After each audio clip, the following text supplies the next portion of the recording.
Right now, as you're watching this video, we might be living through the final months of the world as we know it. A prophecy made over 50 years ago is unfolding before our eyes, and what happens next could determine whether humanity survives or falls into chaos. She saw our year, 2025, marked in darkness. She saw global powers colliding, disasters reshaping continents, and humanity standing at the edge of an abyss. Her name was Margaret Stone, though the world would come to know her as America's most feared and accurate prophet. In 1971, a woman with an impossible gift wrote down a vision that would make your blood run cold. The global pandemic that shut down the world in 2020? She saw it coming in 1971. The rise of artificial intelligence? The collapse of traditional media? The political upheavals that have shaken nations? It will make you question every news headline, every political development, and every natural disaster that's happening right now. Because according to Margaret Stone, these aren't random events. They all connected pieces of a puzzle that has been assembling itself for over half a century. She was a woman who could pinpoint exact dates, specific names, and precise details about events that wouldn't unfold for decades. When she spoke of 2025, world leaders listened. Intelligence agencies took notes. And now, as we live through these very months she warned about, the question isn't whether her prophecies will come true, all written in her journals decades before they occurred. But here's what will terrify you most. Everything she predicted before 2025 has already happened. Because the story of how a 5-year-old girl first glimpsed the future will explain why her final prophecies about 2025 carry such bone-chilling accuracy. Margaret Stone died in 1997, but her final prophecies about 2025 remain locked in a vault, studied by governments and feared by those who understand their implications. Today, for the first time, we're revealing what she actually saw about our immediate future. You see, Margaret wasn't just any psychic or fortune teller. The question is whether we're already too late to change what's coming. Before we dive into the terrifying specifics of what Margaret Stone saw for our current year, you need to understand how she acquired this devastating gift. What you're about to discover will change how you see the world around you. Let's begin with the day a child first glimpsed the end of the world. Margaret Stone was born in 1906 in a small farming town in Wisconsin. To the outside world, she appeared to be just another ordinary child from a devout Catholic family. But by the time she turned 5, her parents knew something was terribly wrong. It started with the letters. Every morning, little Margaret would sit at the kitchen table and beg her mother for an envelope with a black border. She would cry and plead, describing in perfect detail an envelope that didn't exist in their house. The resemblance to a checkerboard pattern was unmistakable. The funeral announcement came in an envelope bordered in black, exactly as the child had described. This went on for 2 weeks. Then the telegram arrived. Margaret's great aunt in Minnesota had died suddenly. 3 months later, while her father was away on business in Chicago, Margaret approached her mother with joy. Margaret's older brother Tommy was struggling in school, showing little interest in anything except causing trouble. She woke up screaming one night, describing a dream about fire falling from the sky and buildings melting like candles. Margaret had seen the first glimpses of modern warfare. "Mama," she said, "Daddy's bringing home a friend. It's very big and has fur like a checkerboard." She would wake up and describe events happening in distant places, and days later, newspapers would confirm her accounts. 5 days later, her father returned home with a massive black and white dog he'd rescued from the streets of Chicago. And somewhere in the depths of her expanding consciousness, the terrible knowledge of what would happen in 2025 was already beginning to take shape. She moved to Washington, D.C., where she worked as a secretary in a government office. Tommy laughed. He was overweight, clumsy, and had never shown any athletic ability. But it was the third incident that made her parents realize they were dealing with something beyond normal childhood intuition. One autumn evening, Margaret suddenly looked at Tommy and said, "You're going to run faster than anyone in America someday." 8 years later, Tommy Stone would break 3 national track and field records and represent the United States in the Olympics. Neighbors would stop by, initially out of curiosity and out of desperation. Word of Margaret's gift began to spread through their small community. Margaret's most disturbing childhood vision came when she was 8 years old. The year was 1914. World War I had just begun, but nobody in rural Wisconsin could imagine the devastation that would follow. As Margaret grew older, her visions became more frequent and more detailed. By her 20s, Margaret had learned to live with her gift, but the visions that would make her famous were still decades away. By 1941, Margaret Stone had become a fixture in Washington's elite social circles. She worked quietly as a government secretary, but word of her extraordinary abilities had reached the highest levels of society. The invitation came from Helena Rubinstein's exclusive beauty salon, a place where America's most famous women gathered not just for treatments, but for the kind of private conversations that shaped the cultural landscape of the nation. Wealthy socialites, prominent politicians, and even Hollywood stars sought her counsel when they visited the Capitol.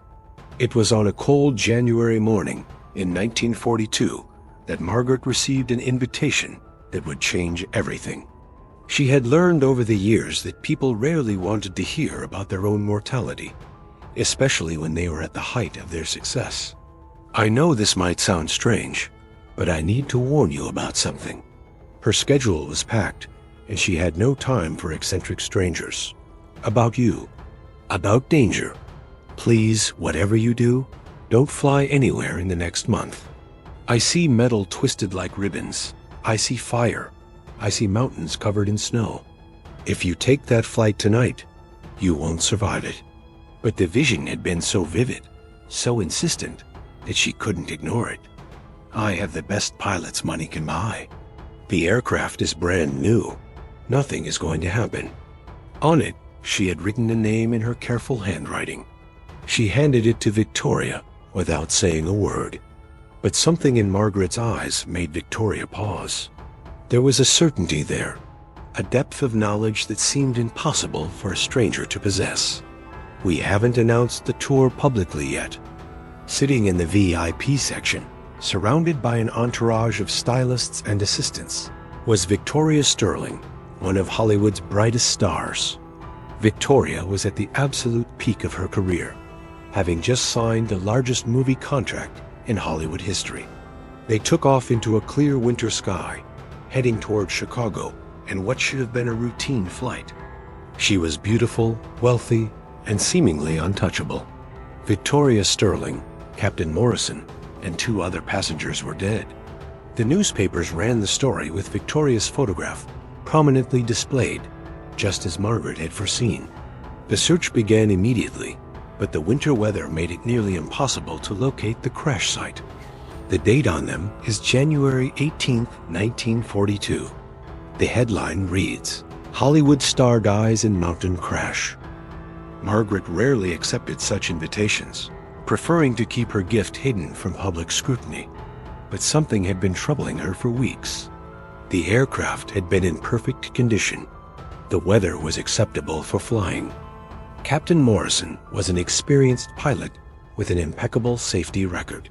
She felt only the crushing weight of a gift that allowed her to see disasters, but not prevent them.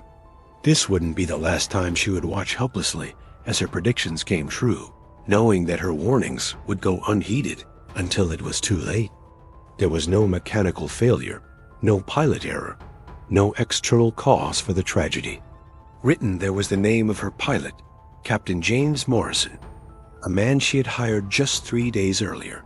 She had built her career on taking risks, on defying the odds. She wasn't about to let some mysterious woman in a beauty salon dictate her schedule. A man whose name had never been published anywhere, whose identity was known only to Victoria and her closest advisors. Around Victoria, like a dark shadow that followed her every movement, was death itself. She had been having the same recurring vision over and over again. She saw twisted metal, flames reaching toward the sky, and a woman's face frozen in terror. The woman had golden hair and eyes that sparkled with the kind of confidence that only comes from fame and fortune. When Margaret arrived at the salon that morning, she immediately recognized the woman from her visions. But Margaret could see something else.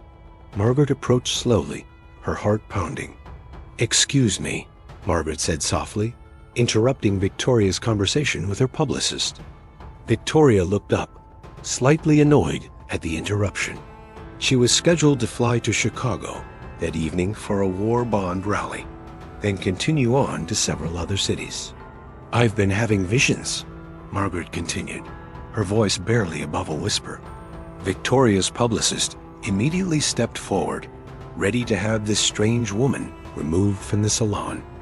"How could you possibly know about my travel plans?" Victoria asked. Margaret's face went pale. "Because I've seen the headlines. I've seen the newspapers with your photograph." Victoria laughed, but it was a nervous laugh. "You're obviously mistaken." Margaret reached into her purse and pulled out a small piece of paper. Victoria unfolded the paper and gasped. "How did you ... Victoria began, but Margaret was already walking away. "Please," Margaret called back over her shoulder. "Just delay the trip. Give it a month. That's all I'm asking." But Victoria Sterling was a woman accustomed to being in control of her own destiny. That evening, Victoria boarded her private aircraft as planned. Captain Morrison started the engines exactly on schedule. 2 hours later, the aircraft disappeared from radio contact somewhere over the mountains of Pennsylvania. On January 18, 1942, exactly as Margaret had predicted, rescue teams found the wreckage scattered across a snow-covered mountainside. But the most chilling detail came from the crash investigation. The plane had simply fallen from the sky, as if fate itself had reached up and pulled it down. When news of the crash reached Margaret, she didn't feel vindicated or proven right.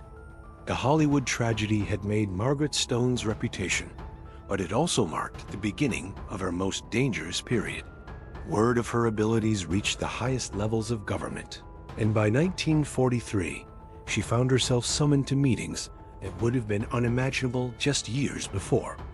It was a gray November morning in 1944 when Margaret received a phone call that would change the course of American history. The voice on the other end was crisp and official. "Miss Stone, the President would like to see you." This was not the robust leader the public saw in carefully staged photographs. "I've heard remarkable things about your abilities. I need to ask you something, and I need you to be completely honest with me." This was a man whose body was betraying him, even as his mind remained sharp and determined. "A car will arrive at your residence in 1 hour." Franklin D. Roosevelt was in his 4th term as president, leading America through the darkest days of World War II. But privately, those closest to him knew he was fighting a different kind of battle. His health was failing rapidly. The stress of leading a nation at war, combined with his existing physical challenges, had taken a devastating toll. Margaret had just confirmed what his political instincts were already telling him. Harry S. Truman, the man with wire-rimmed glasses from Missouri, became the 33rd President of the United States. The decision would indeed haunt him for the rest of his life, just as Margaret had predicted. In 1955, she had another vision that would terrify the nation. She saw a young, charismatic leader with thick brown hair and a bright smile. She saw crowds cheering, parades, and the excitement of a new generation taking power. When Margaret entered the Oval Office that day, she was struck by how frail Roosevelt appeared.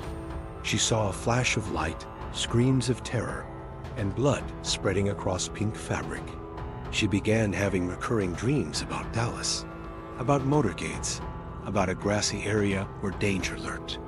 His wife, Jackie, wearing a pink Chanel suit, cradled his bleeding head in her lap. How could someone see such specific details so far in advance? How could she know not just what would happen, but when and where, and even the name of the person responsible?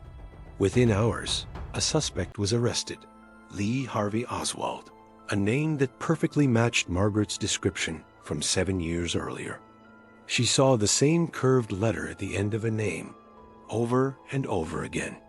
Most chilling of all, she saw a name floating in her mind like a ghost, a surname beginning with O, containing the letters S and W, and ending with a letter that curved like a hook. Government officials began consulting her regularly, though always in secret. She could see the future, but she could never change it. She could warn people about disasters, but they rarely listened until it was too late. She correctly predicted the outcomes of 3 more presidential elections and warned of political scandals years before they became public. She was seeing the year 2025, and what she witnessed there would make all her previous prophecies seem trivial by comparison. "Miss Stone," Roosevelt said, his famous smile notably absent. Margaret nodded, already sensing the dark clouds that surrounded the president like a suffocating fog. After all, in 1956, John F. Kennedy hadn't even officially declared his candidacy for president. "How much time do I have left in office?" Roosevelt asked directly. Without hesitation, Margaret replied, "Less than 5 months, Mr. President." She wrote that the Democratic candidate would win the 1960 presidential election, but that he would not live to complete his first term. She described his death as violent and public, occurring in a warm climate during an official visit. Roosevelt's aide, who had been taking notes, stopped writing. The silence in the room was deafening. "And my successor?" Roosevelt continued, his voice steady despite the devastating news he'd just received. "A man from Missouri," Margaret said. "He wears wire-rimmed glasses and has a plain, honest face. His name begins with the letter T. He will make a decision that ends the war, but it will haunt him for the rest of his life." Roosevelt nodded slowly. He had been considering Harry Truman as his running mate for the upcoming election, but the decision hadn't been finalized.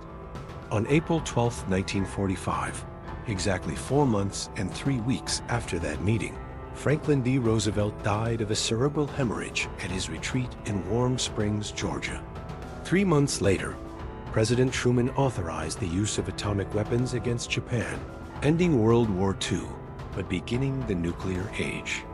But Roosevelt's death was just the beginning of Margaret's involvement with presidential prophecies. During a quiet evening at her Washington apartment, Margaret experienced what she would later describe as the most vivid and disturbing vision of her life. But then the vision turned dark. She saw the same young man in an open car, waving to crowds under a blazing Texas sun. In 1956, Margaret published her prediction in a small Washington newsletter. Most people dismissed the prediction as sensationalism, but Margaret's vision grew more specific as the years passed. On November 22, 1963, President John F. Kennedy was assassinated in Dallas, Texas, while riding in an open motorcade. The nation was devastated, but those who remembered Margaret's prediction were terrified. After the Kennedy assassination, Margaret Stone became known as the prophet of presidents. But with each successful prediction, Margaret felt the weight of her gift growing heavier. And somewhere in the depths of her expanding consciousness, she was beginning to see something that terrified her more than any single death or disaster. The fate of individual presidents was nothing compared to what was coming for all of humanity. In 1971, Margaret Stone was 65 years old and had spent 4 decades living with visions that had shaped the course of history. She had seen presidents rise and fall, witnessed disasters before they happened, and watched helplessly as her warnings went unheeded time and time again. But nothing had prepared her for what came next. It appeared written in fire across darkened skies, carved into mountains by earthquakes, and whispered by voices she couldn't identify. The number followed her during her waking hours, appearing on license plates, in phone numbers, and even in the patterns of rain on her window. People covering their faces with cloth, and economies collapsing as nations closed their borders. She saw this plague as the opening movement of a larger symphony of chaos that would crescendo in 2025. The dragon, she explained in her notes, represented the rising power of the East, while the bear symbolized the northern giant that had dominated much of the previous century. She witnessed the collapse of traditional alliances as countries were forced to choose sides in a conflict that would determine the future of human civilization. She described massive earthquakes in the Pacific Ring of Fire, volcanic eruptions that would darken skies across multiple continents, and rising sea levels that would redraw the maps of the world. I see new land rising where there was once only water, connecting islands that have been separate since the dawn of time. The people will think it is a miracle, but it is actually a warning. This anonymous figure accurately predicted several major events, including natural disasters and political upheavals. She saw them as different aspects of a single massive transformation that would either elevate humanity to a new level of existence or destroy civilization as we know it. Before disappearing from the forums permanently, the supposed time traveler left one final message. July 2025 will be remembered as the month everything changed. Margaret left behind words that continue to haunt those who study her work. I have seen the edge of the world, and it is closer than anyone imagines. The year 2025 will ask humanity a simple question. Are we wise enough to survive our own power? The answer will determine whether we have a future at all. The South China Sea holds the key to humanity's future. The question is no longer whether her visions were accurate. The question is whether we still have time to change the ending she foresaw. The Earth is preparing for something that humanity is not ready to face. Their conflict, she predicted, would not be fought with traditional weapons, but with tools that most people in 1971 couldn't even imagine. It began with a series of dreams that were unlike anything she had experienced before. Instead of seeing individual events or specific people, Margaret found herself witnessing vast sweeps of time, entire decades compressed into single visions. In Japan, an artist named Miyuki Takanashi had been having similar dreams since 1968. Without any knowledge of Margaret's work, Takanashi had drawn detailed illustrations of natural disasters occurring in the South China Sea during the summer of 2025. She saw technologies that didn't exist, conflicts between nations that seemed impossible, and natural disasters on a scale that defied imagination. The year that kept appearing in these visions was 2025. Driven by an urgency she couldn't explain, Margaret began documenting these visions in unprecedented detail. She filled notebook after notebook with descriptions of what she saw, creating a chronicle of future events that would make her previous predictions seem simple by comparison. In her private journals, which wouldn't be discovered until after her death, Margaret wrote about a great sickness that would sweep the world in 2020. She described cities emptying. Margaret's visions showed her something far more terrifying, a fundamental shift in the balance of global power that would play out across the Pacific Ocean. She saw two great nations, ancient enemies who had become unlikely allies, suddenly turning on each other with a fury that would reshape the world. But the pandemic was just the beginning. In one particularly vivid vision, Margaret described seeing the dragon and the bear circling each other like animals in a cage. Margaret saw cyber attacks that could cripple entire cities, economic warfare that could destroy nations without firing a shot, and information campaigns that could turn populations against their own governments. Most disturbing of all, Margaret saw natural disasters occurring simultaneously with these human conflicts, as if the Earth itself was responding to the chaos above. In her journal entry dated July 15, 1971, Margaret wrote, "The sea will not be calm in 2025. What made Margaret's 2025 predictions even more chilling was their connection to other prophetic sources that she couldn't possibly have known about. Even more mysteriously, internet forums in the early 2000s began reporting visits from someone claiming to be a time traveler from 2062. Margaret's vision suggested that these seemingly separate events, the geopolitical conflicts, the natural disasters, and the technological warfare, were all connected. In her final journal entry about 2025, written just months before her death in 1997. Now, as we live through the very year Margaret Stone spent decades warning about, every news headline feels like another piece of her prophecy falling into place. Margaret Stone died in 1997. She took with her the full weight of what she had seen. But before her passing, she left behind one final message, but a choice between two fundamentally different paths for our species. The first path would lead to what she called the Great Forgetting. This meant a gradual decline into chaos. Humanity would lose its connection to both its past and its potential future. The second path would be painful, but transformative. Like a snake shedding its skin, we see the exact patterns Margaret described beginning to manifest. We're left with a terrifying question.